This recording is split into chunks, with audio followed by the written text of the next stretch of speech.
unlocks some really profound insights, exploring potential hidden, not just in our own minds, but maybe in the universe itself. And our way in today is through a fascinating manuscript, isn't it? Mind Waves by Ian H. Bates. Exactly.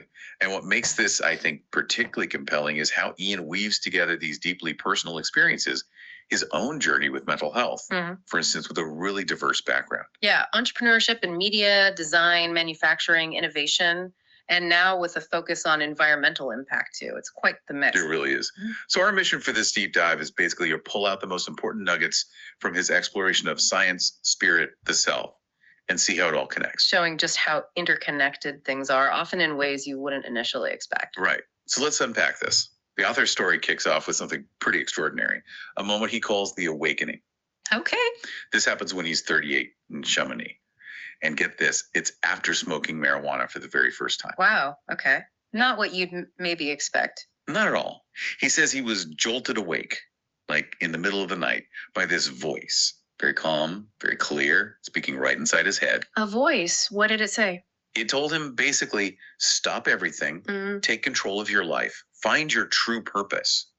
It even apparently predicted the end of his marriage and future struggles before some kind of mission. That's intense. Did he know who or what this voice was? Well, when he asked, the voice identified itself as, I am the all-seeing one, Ra, the sun god. Ra, the sun god. Okay, that's definitely not your everyday inner monologue. No kidding. And he really grappled with it, trying to figure out how this otherworldly encounter fit into his reality. What do you even make of a start like that? It's a really profound claim, isn't it? And it immediately makes you think about how people process these incredibly powerful, sometimes strange inner experiences. For him, though, this led somewhere very concrete. Right. The mental health crisis team got involved. Yeah, exactly. Which led to a 3-week stay at St. Andrew's Hospital in Northampton. He was treated for bipolar disorder. And how does he describe that time? Because it could sound quite daunting. Surprisingly, he talks about it almost like a retreat. He was doing CBT, cognitive behavioral therapy, that practical approach to managing thoughts, but also meditation, art classes, even golf and tennis. Huh.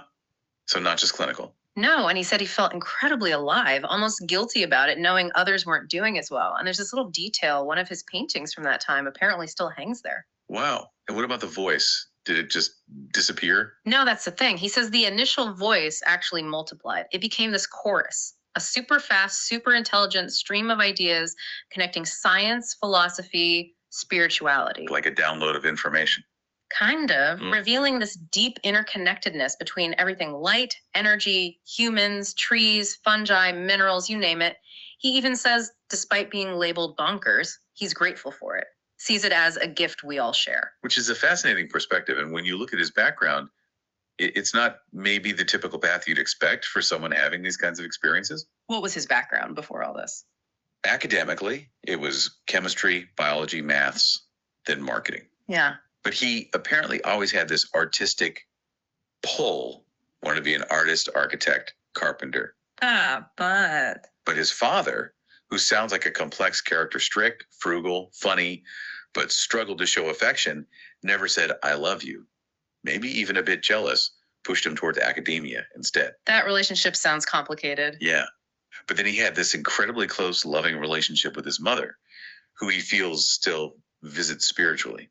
So you have these dynamics, plus successful career as an entrepreneur, media, design, innovation. So a lot going on even before the awakening. Absolutely. And it's interesting how he manages his bipolar disorder now. He puts it down to daily medication, sodium valproate, plus basics like water, exercise, diet, rest. Pretty grounded approach. Yeah. Though he mentions during manic phases, he gets very animated, speaks fast, and becomes super generous, wanting to declutter by giving things away. Right. That's a known characteristic sometimes. And there's this great story. He was interviewing for a senior directorship, and he just came out and told them about his bipolar condition. Wow. That's brave. Risky, maybe. His wife thought so. But he believes honesty and integrity trump everything. And you know what? He got the job. And later, a board position with the same company. That's fantastic. It really challenges stereotypes. Totally. And he makes a point. Look at people like Winston Churchill, Mariah Carey, Stephen Fry, all diagnosed with bipolar, and it didn't hold them back. Yeah, and it really speaks to the potential for resilience, doesn't it? And how unique insights can actually come from these really challenging experiences, especially if you meet them with openness and honesty like he did. It feels like that honesty unlocks something, both personally and professionally. Absolutely. It's a powerful testament to confronting your reality. So, building on that, the author argues his personal awakening isn't just personal. It connects to these much bigger fundamental forces of the universe, starting with energy. Okay. How does he frame that? He sees the universe as this continuous dance of energy. It's not just, sunlight becomes plant energy. It's a constant flow, transformation, communicate, like a rhythm we're all part of. A universal rhythm. I like that. But then he gets quite concerned about how we, humanity, interact with that energy, specifically our reliance on fossil fuels. The sustainability angle comes in. Big time. Right. He has this stark statistic. If everyone lived like the average Westerner, we need 6 Earths. Oof, that's sobering. And that directly fuels his work now in sustainable design. He's inspired by Cradle to Cradle, Yeah. Michael Braungart and William McDonough's principles. Right. Designing things so there's basically no waste. Exactly. Aiming for a world where everything is continuously repurposed, nothing is wasted. A truly circular economy. So that's the big picture view of energy. How does he connect that down to the really small scale, the micro level? This is where it gets into quantum dynamics, which offers a truly mind-bending perspective on reality itself. All right, forget classical physics. This is different. He calls it the wild, rule-bending jazz club of the universe, which is a great image. It is, because particles down there aren't neat little points. They exist in these hazy clouds of probability until you actually look at them. The observer effect. Schrodinger's cat stuff. Yeah, and that fuzziness is tied to the Heisenberg uncertainty principle. You can't know everything perfectly, and it gets weirder. Oh, I bet, like superposition. Exactly. Particles existing in multiple states at once, and entanglement, Einstein's spooky action at a distance. Linked particles reacting instantly, no matter how far apart. Which sounds like sci-fi, but it's real. Totally real. And it's not just theory. This stuff is the bedrock of so much modern tech. Lasers, smartphones, MRI scanners, microchips. So it underpins our daily lives already. What about the future? Quantum computing. Huge potential there. Designing new medicines, optimizing complex systems like supply chains, incredibly detailed climate modeling. Things we can barely imagine now. But there are risks too, right? Like Yeah. breaking encryption. Massive risks, which is why the author really pushes for collaboration between scientists, ethicists, policymakers. We need to guide this power with human values. And ensure education isn't just equations, but includes ethics, creativity. Precisely. We need wisdom alongside the power. So it's not just about these tiny particles behaving strangely. He brings it back to something more experiential. Yeah, through the concept of resonance. He describes it as this invisible hum. It's where vibration meets emotion, where energy and sound in light moves through us and actually changes how we feel. Okay, like music affecting your mood. Exactly. But he points out ancient civilizations really understood this intuitively. Think of Egyptian priests using sistrums, those sacred rattles, for healing. Or Pythagoras and the music of the spheres. Right. Or Om chanting in India, Tibetan singing bowls. The idea that sound itself carries a kind of power, maybe even medicine or magic. There's even that theory, isn't there, about using sound to move massive stones in ancient times? Yeah, that intriguing idea of maybe hitting the right frequency. And today we're kind of rediscovering this. How so? Through things like gong baths, sound healing, those binaural beats apps everyone seems to have. Music therapy is used clinically now too. And it's not just sound, right? He mentions color too. Definitely. How different colors subtly affect our mood. Pale blue in hospitals to calm people, bright yellow in cafes for energy. Ancient cultures used colors symbolically, too red for vitality, purple for royalty. It's all just different frequencies of the same energy, essentially. That's the connection he makes. Sound, color, it's all vibration, which might explain things like synesthesia, where people's senses get cross-wired, like hearing colors. Right, and the takeaway seems to be, it's not just about knowing this stuff exists, but that we can actually use it. Yes, that we can consciously tune our environment and maybe even ourselves by understanding these principles. It pushes us to think beyond just the 5 senses we usually talk about. What about instinct? Emotional intelligence, gut feelings. He suggests those are part of our natural design too. We have these insights, this intuition, but the noise of modern life just drowns it out. So the key is actively choosing to slow down, to observe, create stillness. Yeah, to create the space needed to actually hear those insights, to consciously curate the frequencies around us and within us. Okay, so let's bring this back even more directly to our own experience. The sources talk a lot about the power of mind over matter. They really do. Yeah. And not in a woo-woo way necessarily. It's about the mind-body connection. Which science is increasingly backing up, right? Psychoneuroimmunology. It's a mouthful. It is. But basically, PNI shows how your mental state, thoughts, feelings, stress levels directly impacts your physical body, your immune system, how fast you heal, even how you respond to treatment. Are there specific examples of this? Oh, plenty. The classic Harvard placebo study people feeling better just because they believed they were getting treatment, even when they knew it was a sugar pill. The power of belief. Exactly. Or Norman Cousins, the guy who famously laughed his way back to health watching Marx Brothers films after a serious illness. That sparked laughter therapy research. And in sports, performance. Think of elite athletes like Lindsey Vonn visualizing her ski runs perfectly, activating the same brain pathways as actually skiing. Or Roger Bannister breaking the 4-minute mile. Which everyone thought was impossible. Until he did it. It wasn't just physical, it was a huge mental barrier breaking. Once he showed it was possible, others followed quickly. It's like the mind sets the limit or removes it. And the author, Bates, he used this personally during his recovery. Yeah, he calls mindfulness and CBT lifelines. Learning to just observe his thoughts without getting swept away and actively reframing those unhelpful negative narratives. So what about something like the law of attraction? How does that fit in? Well, the source suggests looking beyond the simplistic wish and receive idea. It's more about how your focus shapes your behavior. What you consistently focus on, you're more likely to act towards and notice opportunities related to. Cognitive bias, essentially. Your focus directs your actions, which influences results. Right. Simple examples. Mindfulness, reducing the experience of chronic pain. Visualizing confident public speaking, actually making you feel and sound more confident using if-then plans to break habits. But it's not magic. It works with other things. Crucially, yes. It's a powerful multiplier. It enhances medical treatment, physical training, therapy. It doesn't replace them. The big takeaway is that directing your mental energy makes you an active architect of your reality. And taking that idea further, it's not just about individual mind power, is it? He talks about how focused minds can come together, focus to infinity. Yeah, I love that phrase. He uses this analogy of thousands of laser beams merging into one incredibly powerful, unstoppable force. So individual focus is powerful, but collective focus has almost limitless potential. It's the core of collective consciousness. When you bring different perspectives, talents, intentions together, you get something way bigger than the sum of its parts. Ideas cross-pollinate, weaknesses get balanced out by strengths. Blind spots get illuminated. Think about historical examples.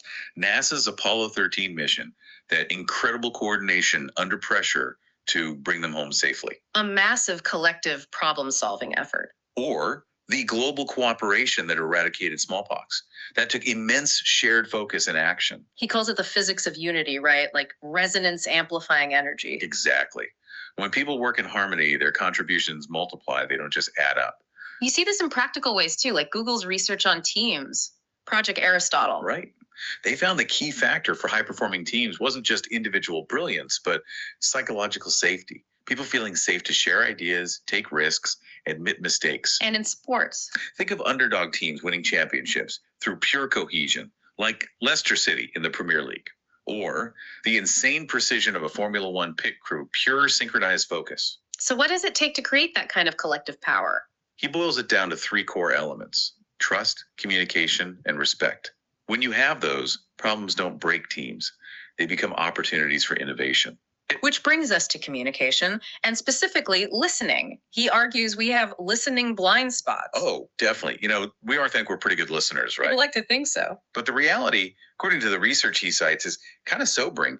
Apparently, only about 7% of communication is the actual words we use. Only 7%. What's the rest? 38% is tone of voice, and a whopping 55% is body language. So if you're just listening to the words, you're missing, well, most of it. That's huge. Yeah.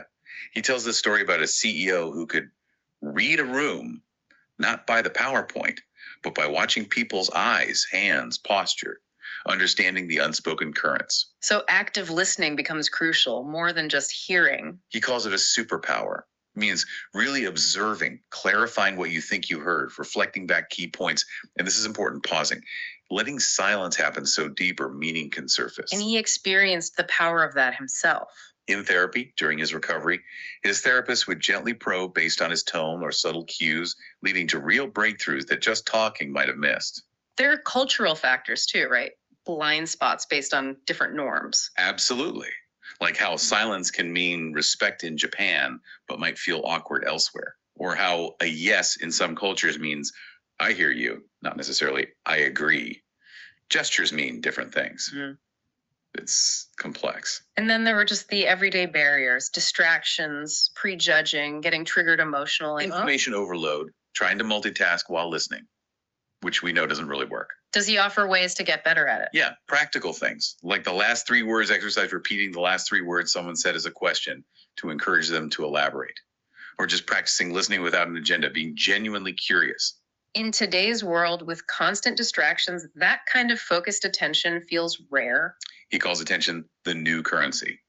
Giving someone your full undivided attention builds trust like almost nothing else. It prevents misunderstandings. It's transformative, personally and professionally. Okay, so we've gone from personal awakening to universal energy, quantum weirdness, mind power, collective focus, and deep listening.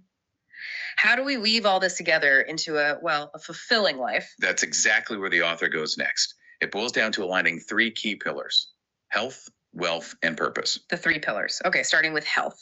Right. Health. The first wealth, as Emerson said.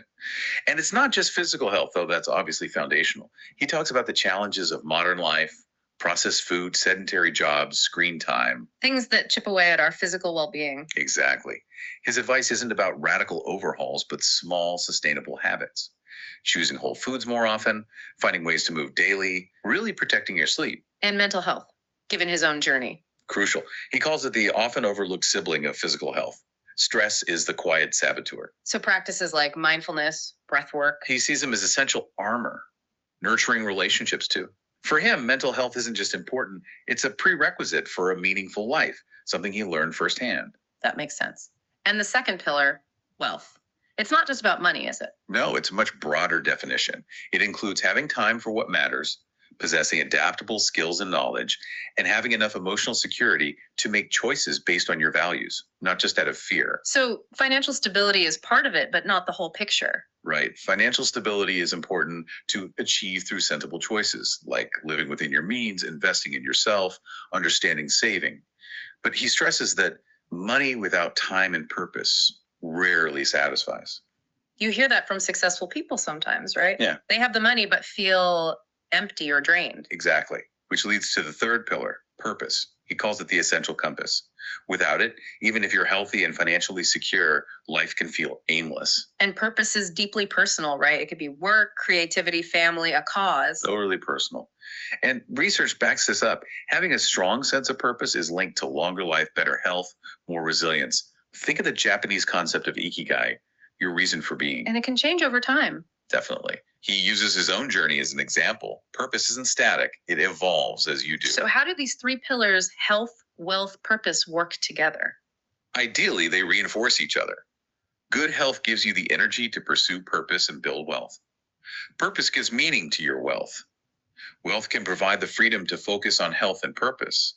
It's a balancing act. Requires conscious choices, trade-offs, recalibration. Yeah, you can't max out one pillar without potentially harming the others. It's about finding a sustainable harmony between them. And a powerful way to bring impact and purpose into that balance is this idea of paying it forward. Right. Such a simple but profound concept. Like that classic example. Yeah. Someone pays for the coffee of the person behind them in line, and that person pays for the next, creating this chain reaction of kindness. It feels good just hearing about it. Doesn't it? And it's not a new idea. He traces it back through history. Ancient Greek playwrights, religious teachings, Benjamin Franklin, Catherine Ryan Hyde's book, and the movie really popularized it recently. And there are actual psychological benefits. Yeah, doing acts of kindness triggers dopamine, serotonin, oxytocin, the happiness chemicals in our brain. It reduces stress, genuinely makes us feel good. might even help us live longer. And it creates that ripple effect, social contagion, but for good deeds. Exactly. Like that amazing story of a Starbucks drive-through chain in Florida. It apparently lasted for 378 customers, paying for the next person. Wow. 378. Incredible, right?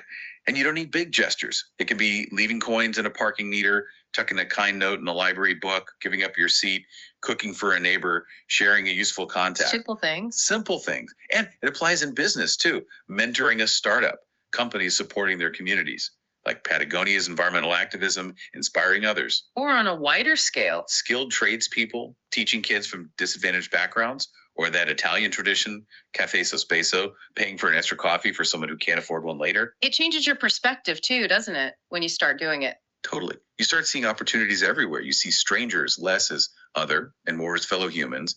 And there's this magic realization. Often, the greatest gift you give doesn't feel like much to you, but means the world to someone else. That's beautifully put. So if these small acts create such profound ripples, what happens if we apply that thinking, that sense of alignment, inner world, outer world, connection to our collective future? What stands out to you about that potential? It's a big question. We've covered so much ground in this deep dive into mind waves, haven't we? From one person's really intense awakening and navigating mental health. Right, through to the physics of interconnectedness, resonance. The power of our own minds, both individually and working together. The art of truly listening. And finally, finding that alignment of health, wealth, and purpose, and how paying it forward amplifies everything. Yeah, and if there's one core message that echoes through all of it, from Bates' source material, it's simply that we are all connected profoundly. That our thoughts, our intentions, our actions individually and collectively, they actually do shape our reality. It's not just a nice idea. It reflects how the universe seems to work. It really does seem to be the central thread. So the question for you listening to maybe carry forward is, what shifts could you start making in your own life? What small changes would help you feel more part of that universal symphony, help you sculpt your own brain, and add to the harmony around you? It's a powerful thought to end on. It is, as the author puts it quite poetically. When our thoughts align, when our hearts find the same frequency, the tide changes. And it is not the sea that moves, it is us.